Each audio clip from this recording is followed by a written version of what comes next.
একটা ছোট্ট গ্রাম ছিল। সে গ্রামে একটা বুড়ি মহিলা তার ছেলের সঙ্গে বসবাস করত। সে ছেলেটা সারাদিন মাঠে কাজ করত, আর তার থেকে যা টাকা আসতো সেটা নিয়ে তার মার কাছে দিয়ে দিত। আর তার মা সেটা খুব যত্ন করে আলমারিতে রেখে দিত। তারপর একদিন তার বুড়ি মা রাত্রেবেলা ঘরের মধ্যে শুয়েছিল, আর তার ছেলেটা বাইরেই বারান্দাতে শুয়েছিল। ঠিক তখনই সেখান দিয়ে একটা চোর হেঁটে হেঁটে যাচ্ছিল। আরে, এটা কি? এ তো বাইরে শুয়ে শুয়ে ঘুমাচ্ছে। মনে হয় ঘরের ভেতরে কেউ নেই। এটাই সঠিক সময়। যাই, এ ঘরের ভেতরে গিয়ে হাত সাফ করে নেই। এটা বলেই চোরটা ঘরের ভেতরে চলে যায়, আর গিয়ে দেখে যে ঘরের ভেতরে কেউ আছে কি না। কিন্তু ঘরে গিয়ে দেখে একটা বুড়ি মহিলা ঘরের ভেতরে শুয়ে আছে। আরে, এটা কি? এটা তো মনে হচ্ছে কোনো বুড়ি মহিলা। যাই, এ বুড়ি মহিলা টেরও পাবে না। আমি আস্তে আস্তে গিয়ে টাকা পয়সাগুলো সব হাতিয়ে নেব। এটা বলেই চোরটা ঘরের ভেতরে ঢুকে যায়, আর গিয়ে আলমারিটা খুলে তার সব টাকা পয়সা নিয়ে পালিয়ে যায়। আরে বাহ, এটা তো খুব ভালো হয়ে গেল। এ চুরিটা সব থেকে সহজ ছিল। এখন তাড়াতাড়ি করে বাড়ি চলে যাই। সেখানে গিয়ে হিসাব করব যে এখানে কত টাকা আছে। তারপর যখনই সকাল হয় বুড়ি মহিলাটার ঘুম ভেঙে যায়। তারপর আলমারিটা খোলা দেখে সে তো অবাক হয়ে যায়। তারপর বুড়িটা আলমারির কাছে গিয়ে দেখে তার টাকা পয়সা একটাও নেই। আমি তো মরে গেলাম রে। আমি এবার শেষ। আমার টাকা পয়সা সব চোরে নিয়ে গেল। এখন আমার কি হবে? আরে বেটা ইউসুফ, তাড়াতাড়ি এখানে আয়। দেখ, সর্বনাশ হয়ে গেছে। আমাদের সব টাকা পয়সা চোরে নিয়ে গেছে।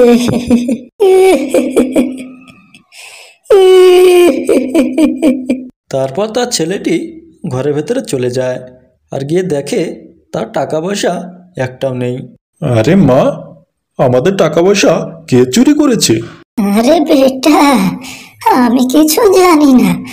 কোন চোরে যে আমাদের কষ্টের টাকাগুলো চুরি করে নিয়ে গেল।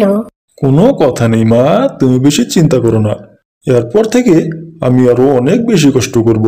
কষ্ট করে আরো অনেক টাকা উপার্জন করব। ঠিক আছে? এটা বলেই ছেলেটা মাঠে কাজ করতে চলে যায়।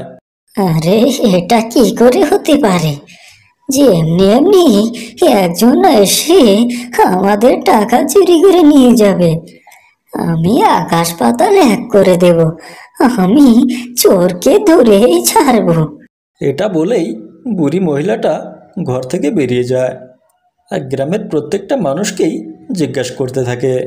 আরে ভাই শুনো, আমাদের বাড়িতে কালকে রাত্রে চুরি হয়ে গেছে। তুমি কি কাল রাত্রে আমাদের বাড়ির সামনে কাউকে ঘুরতে দেখেছো? আমি তো এ ব্যাপারে কিছু জানি না মাজি। আচ্ছা বেটা শুনো, কাল রাত্রে আমাদের বাড়িতে চুরি হয়ে গেছে। তুমি কি আমাকে চোরকে ধরার জন্য সাহায্য করতে পারবে? না দাদিজি, আমি তো এ ব্যাপারে কিছু জানি না। আমাকে ক্ষমা করবেন, আমি আপনাকে কোনো সাহায্য করতে পারবো না। আমি কি এই চোরের ব্যাপারে কারো কাছে কোনো সন্ধান পাবো না? একটা উপায় আছে দাদিজি। এই জঙ্গলের মাঝে একটা কবিরাজ আছে, আপনি তার কাছে গিয়ে দেখতে পারেন। তারপর বুড়িটা অনেক খোঁজাখুঁজির পর সে জঙ্গলের মাঝে সে কবিরাজকে দেখতে পায়। হে কবিরাজ বাবা, আমাকে সাহায্য করো। কে তুমি? আর এই ঘন জঙ্গলের ভেতরে তুমি চলে এসেছো। তোমার কি মনে ভয় নেই? বাবা, আমি অনেক বিপদে পড়ে এখানে এসেছি। আমার বাড়িতে কাল রাত্রে চুরি হয়ে গেছে। আমার সব জমানো টাকা চোরে চুরি করে নিয়ে গেছে। একটা উপায় বলুন না সে চোরকে ধরার জন্য। তারপর কবিরাজটা সে চোরটাকে তার চোখের সামনে দেখতে পায়। বৎস, আমি সে চোরকে দেখতে পাচ্ছি। সে তোমার টাকার পটলিটা খুলছে আর টাকাগুলোকে হিসাব করছে। বাবা, তুমি আমাকে সেই চোরের সন্ধানটা বলো, যাতে করে আমি তাকে ধরতে পারি। দেখো বৎস, আমি তাকে দেখতে পাচ্ছি, কিন্তু তার ঠিকানা আমি তোমাকে বলতে পারবো না, কারণ সে চোরটা সবসময় নিজের ঠিকানা বদলাতে থাকে। বাবা, তাহলে কোনো একটা উপায় বলে দাও, যাতে করে আমি চোরটাকে ধরতে পারি।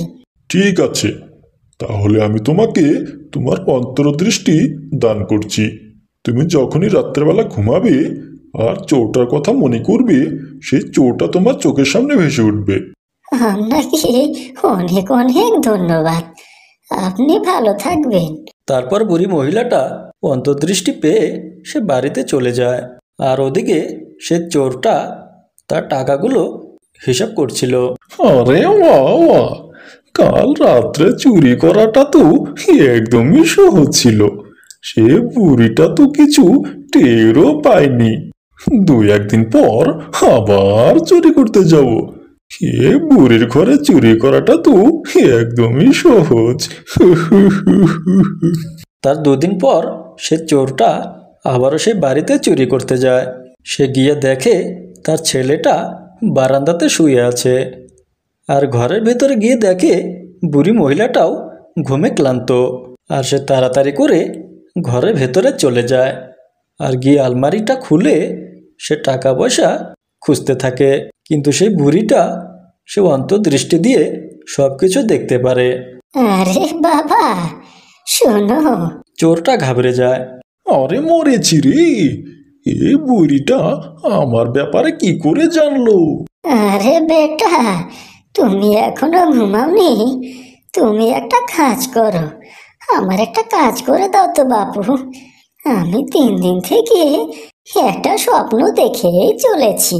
শোবার আগে আমাকে একটু স্বপ্নটা বুঝিয়ে দাও তো বাপু। মনে হয় বুড়িটা রাত্রেবেলা দেখতে পায় না। এ বুড়িটা তো আমাকে তার ছেলে বলে ভাবছে। তারপর চোরটা সে বুড়ি মহিলার কাছে যায়। এসো বাবা, এসো। আমি 3 দিন থেকে শুধু একটা স্বপ্ন দেখছি। সেই স্বপ্নতে একটা ছেলে শুধু বলছে, ইউসুফ এসো, ইউসুফ এসো, ইউসুফ তাড়াতাড়ি এসো, ঠান্ডা অনেক বেড়ে গেছে, তাড়াতাড়ি এসো, ইউসুফ চলে আয়, চলে আয়। আরে দাদিজি, এ স্বপ্নের অর্থ তো অনেক সহজ। একটা ছেলে, তার অনেক ঠান্ডা লেগেছে আর সে ইউসুফকে আসতে বলছে। এটা তো খুবই সহজ ছিল, এটাই আপনার মাথায় ধরেনি। আচ্ছা, ছেলেটা ইউসুফকে কিভাবে ডেকেছিল একটু বলে দেখাও তো বাবা। ইউসুফ চলে আয়, ইউসুফ চলে আয়, এভাবে তো ডেকেছিল। সে মূর্খ চোরটা সে বুড়ির চালকে সে বুঝতে পারেনি। আর তখনই তার ছেলেটা সেখানে চলে আসে। আরে, এ বুড়িটা তো অনেক চালাক রে। চোরটা যখনই তার ছেলেকে সেখানে দেখতে পায়, সে তো তাড়াতাড়ি করে সেখান থেকে চলে যেতে লাগে। আরে বাগো রে বাগো, এ বুড়িটা তো অনেক চালাক রে ভাই। তারপর সে দৌড়াতে দৌড়াতে জঙ্গলের দিকে চলে যায়। সে বুড়ি আর তার ছেলেটাও চোরের পিছনে পিছনে যেতে থাকে। আরে গর্তের ভেতরে চলে যায়, তারা আমাকে এখানে খুঁজে বের করতে পারবে না। তারপর সে চোরটা সে গর্তের ভেতরে চলে যায়। এদিকে বুড়ি আর তার ছেলেটাও চোরকে খুঁজতে খুঁজতে সে গুবার ভিতরে চলে যায়। চোরটা দৌড়াতে দৌড়াতে একটা দলদলের মধ্যে ফেসে যায়। আরে বাঁচাও কেউ, বাঁচাও, এখন আবার কি হবে? তারপর বুড়ি আর তার ছেলেটাও সেখানে পৌঁছে যায়। আরে বাবা ইউসুফ, চোরটা তো দলদলের মধ্যে ফেসে গেছে, আমাদের উচিত চোরকে বাঁচানো। তারপর বুড়ির ছেলেটা সে চোরকে বাঁচিয়ে নেয়।